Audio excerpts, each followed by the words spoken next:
Shivratri अय्यम्मा fasting काली पानी चा उजागर रोइब कि तमे उजागर लेदु अम्मा दियो खराब हो जाउची हेरा शिवरात्रि रे मु उपवास भी करे जागर भी करे हेले राती सारा करि पारेनी राती 12टा हेले खाई पी की सोई पड़े। अरे कालिया ए पणस जाने ले रे बारियाडू धाइया धाइया धाइया हाँ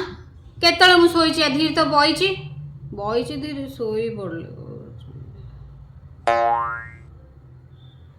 कदली नड़िया सागु चकुड़ी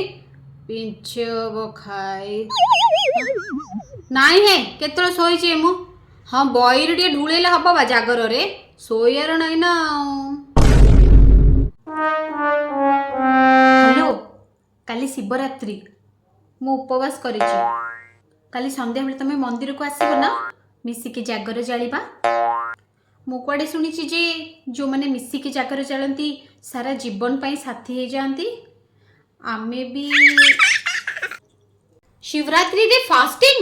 no no no I can't do I have lot of health issues एमित्रे भी मु न खाइले जम्मा रही पारेनी। हाँ आई बिलीव इन शिवा मु दर्शन करिके आसीबी तापरे सब किछि खाइबी एमित्रे भी मोर किटी पार्टी अछि आज बा शिवरात्रि उपवास